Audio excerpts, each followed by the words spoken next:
Assalamualaikum warahmatullahi wabarakatuh.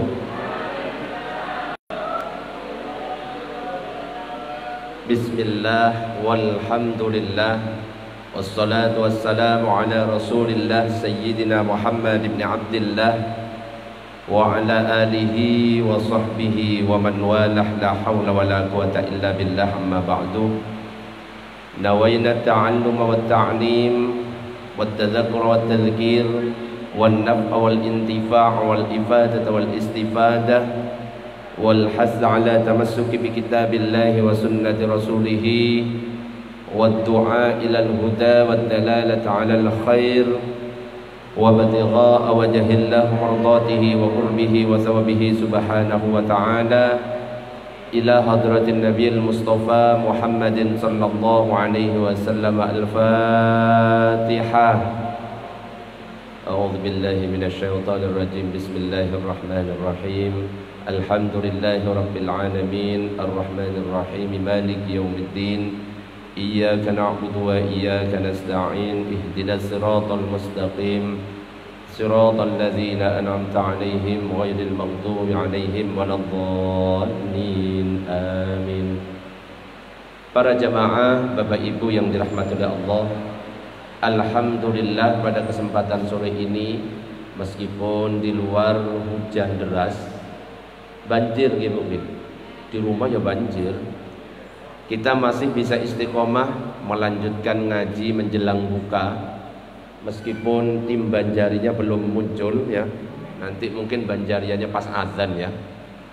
Karena Banjarinya belum muncul, solawatannya juga belum ada, maka yang solawatan kita, semuanya saya minta bersuara semuanya. Saya doakan bagi yang semangat bersolawat, mudah-mudahan hajat-hajatnya dikabulkan oleh Allah. Amin ya rabbal alamin.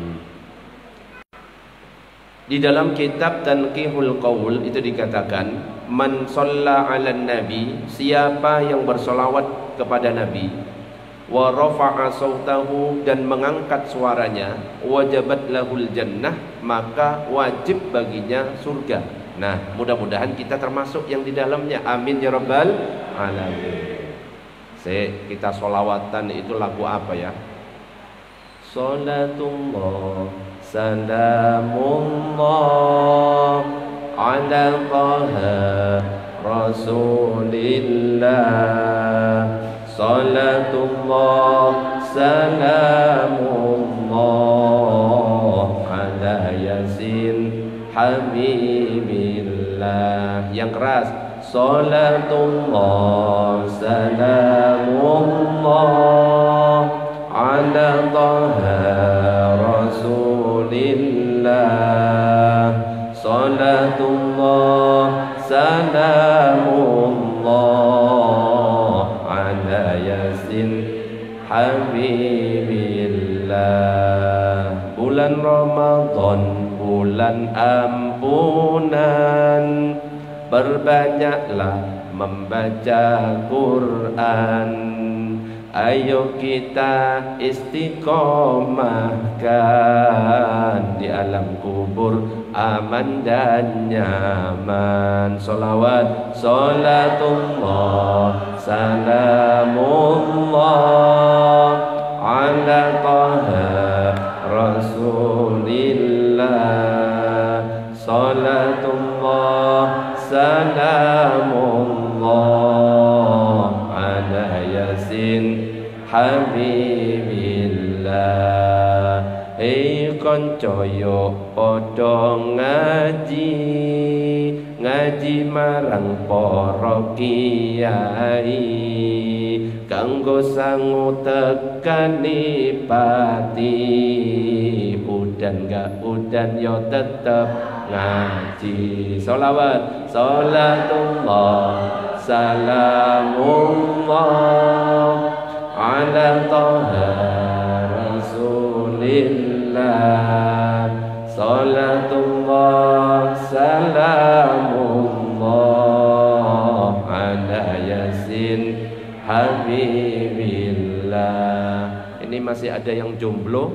Banyak ini ya. Ya wes, untuk yang jomblo.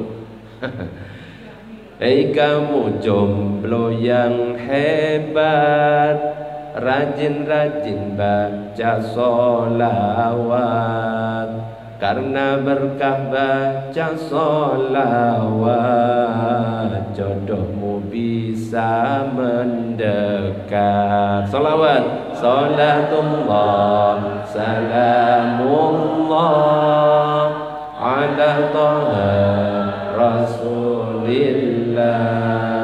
Salatullah salamullah ala Yasin Habibillah.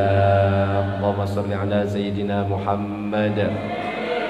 Para jamaah, Bapak Ibu yang dirahmati oleh Allah, kita bersyukur kepada Allah karena kita masih diberikan kesempatan, diberikan kesehatan hingga detik ini, sehingga kita masih bisa melaksanakan ibadah puasa, bisa melaksanakan ibadah-ibadah di bulan Ramadan.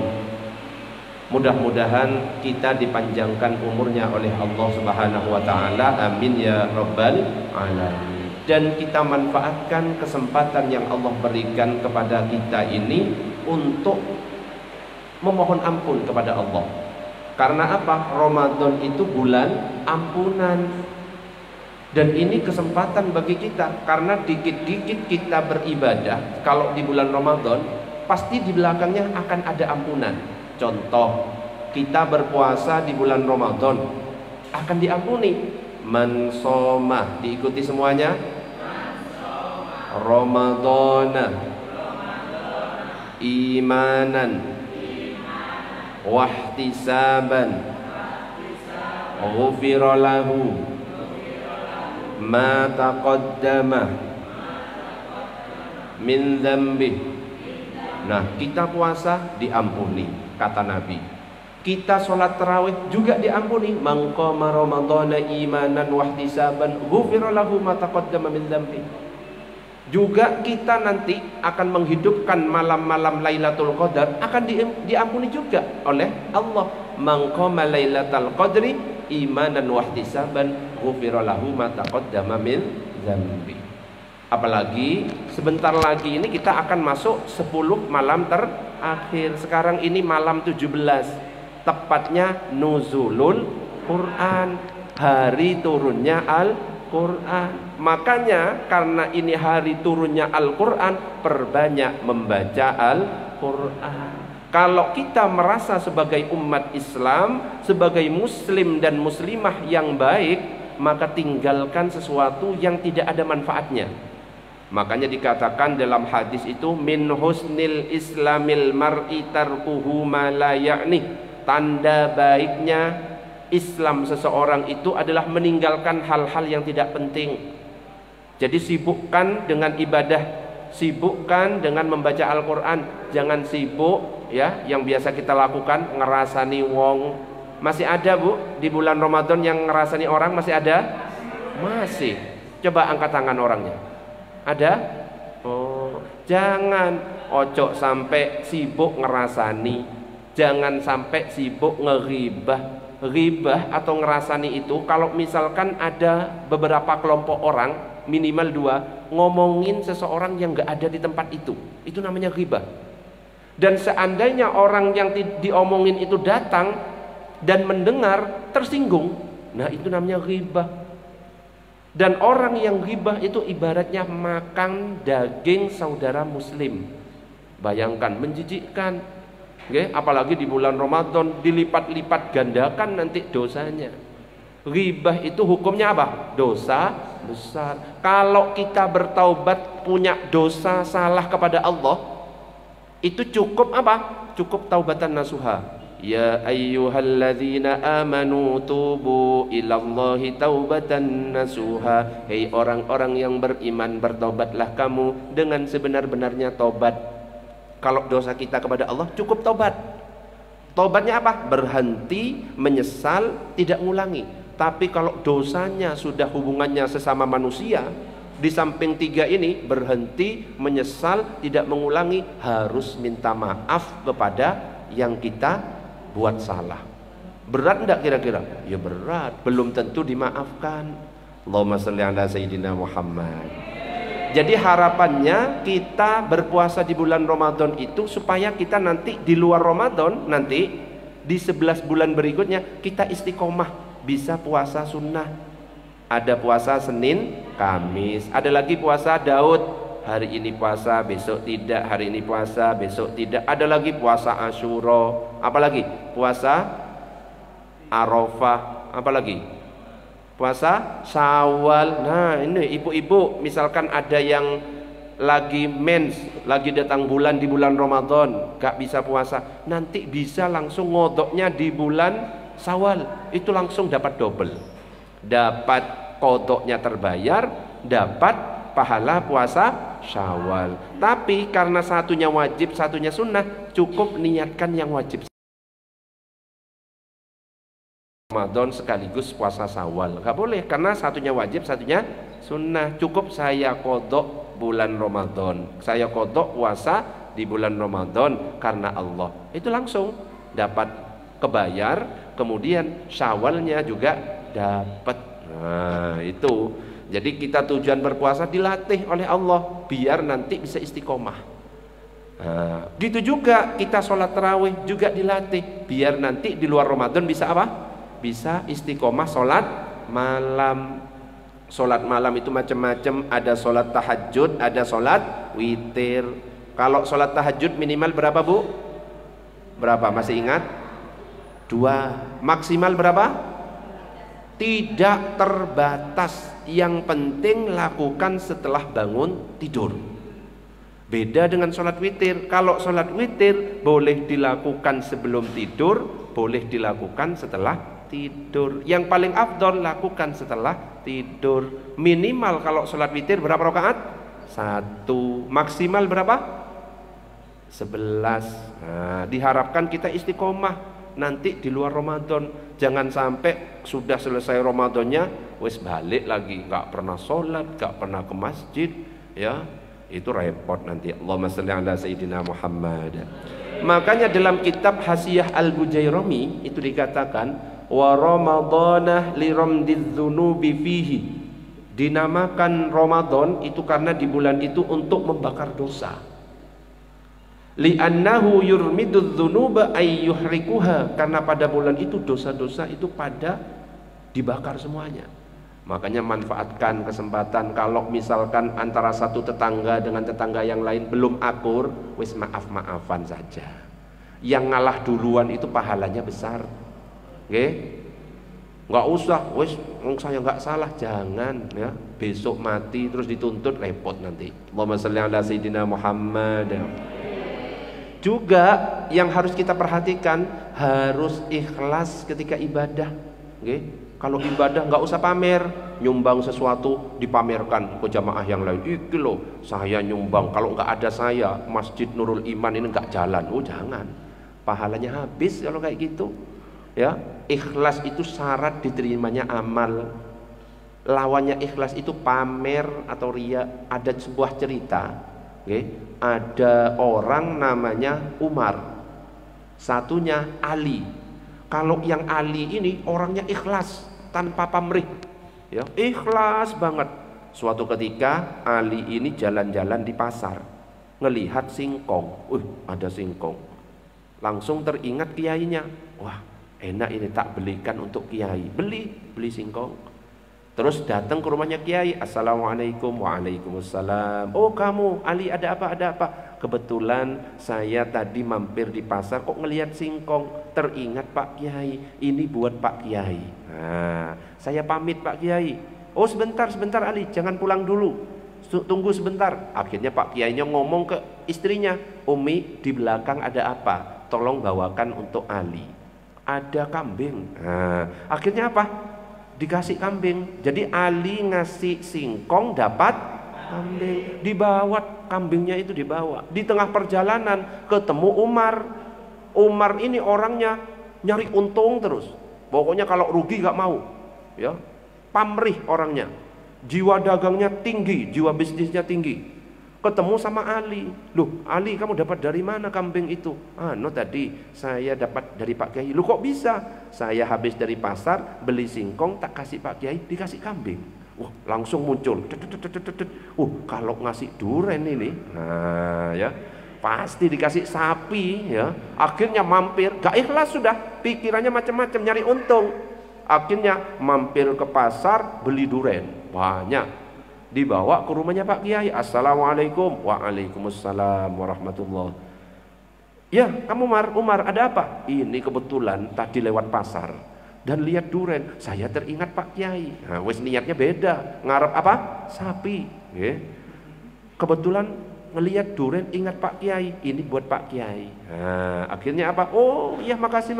Saya pamit dulu Pak Kiai. Oh tunggu Umar. Langsung, wah ini singkongnya dikasih kepada Umar. Kecewa Umar. Kenapa? Karena nggak ikhlas. Ya, beda dengan orang yang ikhlas. Yang ikhlas itu Ali ngasih singkong dapat kambing. Umar karena nggak ikhlas ngarep sesuatu. Akhirnya apa? Ngasih duren dapat singkong. Wes kecewa. Apa ini?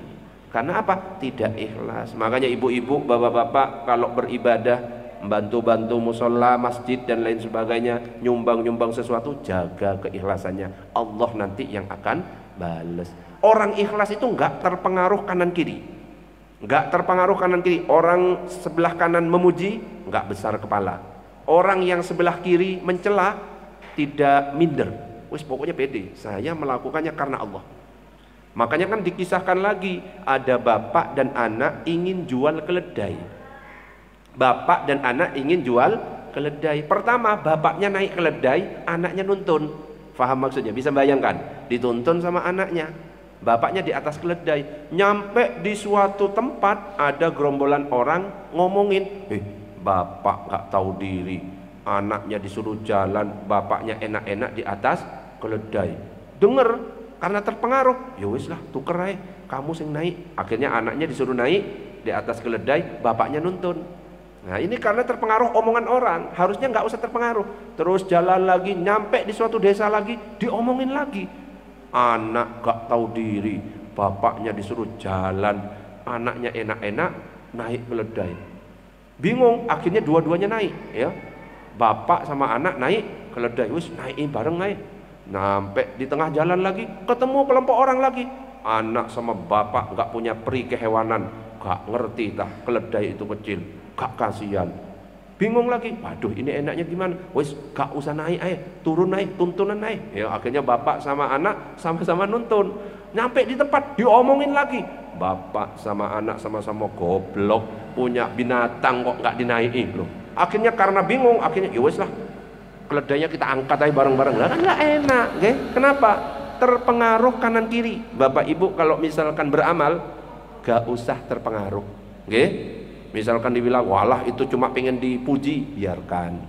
Alah itu nggak ikhlas, biarkan. Makanya pernah saya jelaskan, kalau ada kota infak lewat, yang ikhlas ini yang mana? Yang satunya ditutup, ngeletakkan uang, yang satunya nggak ditutup. Ayo, yang ikhlas yang mana? Ada kota infak lewat, satunya ditutup, yang satunya nggak ditutup. Yang mana yang ikhlas? Yang lebih ikhlas yang mana? Yang ditutup. Namanya ikhlas itu karena Allah. Saya tanya sekarang, orang yang ditutup itu karena siapa? Biar gak dilihat orang loh, bukan karena Allah. Bisa jadi yang ditutup malah gak, yang gak pengaruh kanan kiri, ini yang ikhlas. Ibu-ibu misalkan kalau 1.000 ditutup. Kalau 100.000 apalagi pakai gelang emas, kerincing. Diputer-puter kayak gini baru dimasukkan. Itu namanya pamer. Sia-sia itu, gak ada gunanya. Allahumma sholli ala sayyidina Muhammad.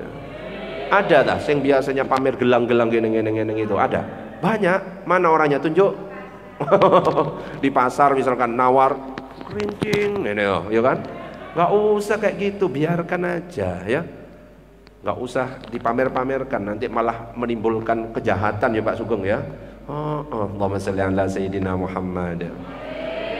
Terus yang kedua, mau jam 5:30.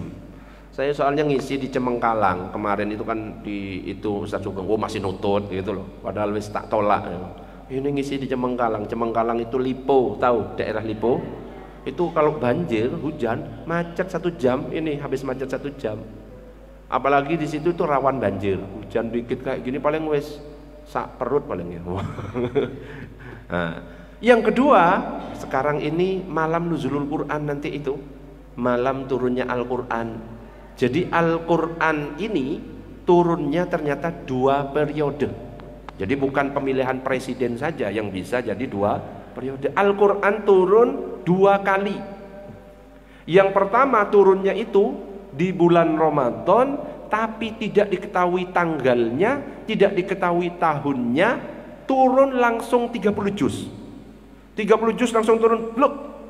Turunnya dari mana? Lauhil mahfud ilas sama'id dunya. Dari lauhil mahfud di sisi Allah langsung turun 30 juz di langit dunia. Saya mampir dulu. Belum turun ke Nabi Muhammad. Ini periode pertama. Gak ada yang tahu kapan tanggalnya, gak ada yang tahu kapan tahunnya. Makanya turunnya yang seperti inilah Lailatul Qadar. Turunnya Al-Quran yang langsung 30 juz, yang gak ada orang tahu kapan tanggalnya, itu Lailatul Qadar. Cuma Nabi ngasih ciri-ciri. Nanti itu turunnya ya di 10 terakhir dari Ramadan, tepatnya di malam-malam ganjil. Makanya usahakan malam 21 iktikaf, malam 23, 25, 27, 29 iktikaf. Kalau Imam Syafi'i malah nentukan tanggal malam 21 atau malam 23, Imam Syafi'i. Ulama yang lain malah menentukan tanggal juga malam 27. Makanya di kampung-kampung ya, di desa-desa malam Lailatul Qadaran kalau malam 27 ya. Nah, tapi belum tentu, bisa pindah-pindah, bisa malam 21, bisa malam 23, bisa malam 25, bisa malam 27, malam 29. Nah, orang yang ketika itu beribadah pas turun Lailatul Qadar, pahalanya sebanding dengan lebih baik ya. Inna anzalnahu fi lailatul qadar wa ma adraka ma lailatul qadar. Lailatul qadari khairum min alfi syahr. Lebih baik dari 1000 bulan. 1000 bulan itu 83 tahun kurang lebih. Jadi dianggap dia beribadah lebih dari 83 tahun. Lagi ngaji tengah malam, malam 27 misalnya lagi ngaji Lailatul Qadar. Turun, kita nggak tahu. Tapi ada orang-orang yang memang dibuka mata hatinya, bisa ngelihat terbuka langit. Nah, kalau ada di antara Bapak Ibu kok bisa, langit kok terbuka, jangan cerita ke yang lain. Kalau cerita, malam Lailatul Qadar wis turun, akhirnya malas besoknya, nggak iktikaf lagi, harus disimpan. Tapi orang-orang tertentu, nek wis senengnya ngerasani, ya nggak iso, senengnya pamer-pamer kayak gini, ya nggak iso, wis cari ya malam 21, malam 23. Jadi kalau pas lagi ngaji, lagi apa tadi? Baca Quran, lagi ngaji, kok Lailatul Qadar itu turun, dianggap baca Al-Quran selama lebih dari 83 tahun. Loh, umur kita nggak sampai 83 tahun. Umur kita normalnya 63 sampai 72. 72 itu sudah bonus. Ada yang sudah di atas 60? Nah, itu bonus itu. Makanya yang rajin mumpung sekarang, Tapi ingat, namanya mati itu nggak ngelihat umur, Ternyata awalnya sehat, usianya masih 20 tahun, mati banyak. Mati. Nah, ya, lagi iktikaf. Makanya kalau masuk masjid usahakan niat iktikaf. Coba bersama-sama, nawaitul iktikafah fi hadzal masjidi sunnatan lillahi ta'ala. Nah, niatnya itu, Ustadz, susah kalau bahasa Arab. Boleh bahasa Indonesia, dalam hati. Langsung pas masuk, dalam hatinya dilintaskan, saya niat iktikaf di masjid ini karena Allah. Ketika duduk, itu sudah langsung dapat pahala iktikaf. Ketiduran, lagi iktikaf, malam 27 misalkan, saya iktikaf karena Allah. Duduk langsung tidur. Nah, itu dapat pahala. Pahala apa? Tidur 83 tahun, ya. Enggak, dapat pahala iktikaf 83 tahun. Jadi meskipun tidur, kalau sudah niat iktikaf ngiler, tetap dapat pahala 83 tahun. Ustadz, saya lagi baca tapi satu huruf, Lailatul Qadar turun. Bismillahirrahmanirrahim. Nun, sadaqallah. Lailatul Qadar turun, dapat pahala membaca satu huruf selama 83 tahun. Coba kalikan. Wong satu huruf nilainya berapa? 10. Kan kemarin sempat saya sampaikan, la aqulu alif lam mim harfun walakin alifun harfun wa lamun harfun wa mimun harfun. Aku tidak mengatakan alif lam mim satu huruf, tapi alif satu huruf, lam satu huruf, mim satu huruf. Satu huruf masing-masing dapat 10. Berarti kalau 3 huruf 30. Berarti kalau baca nun dapat 10. Kalikan 83, 830 pahala. Banyak. Allahumma shalli ala sayyidina Muhammad. Nah, itu periode pertama. Periode kedua ada lagi, yaitu kalau yang tadi dari Lauhil Mahfud ke langit dunia, ini lanjutannya dari langit dunia turun ke Nabi Muhammad. Surat yang turun pertama surat Al-Alaq ayat 1 sampai 5 di Gua Hiro. Itu yang akhirnya diperingati tanggal 17 Ramadan. Itu nuzulul Quran, turunnya surat pertama surat Al-Alaq ayat 1 sampai 5, sekaligus pengangkatan Muhammad sebagai Rasulullah. Nah, itu yang diperingati oleh umat Islam ketika nuzulul Quran. Allahumma shalli ala sayyidina Muhammad. Loh, 5:30 ya, enak ya kalau didongengi kayak gitu ya, enak gitu. Tapi saya ngomong itu saya nggak enak.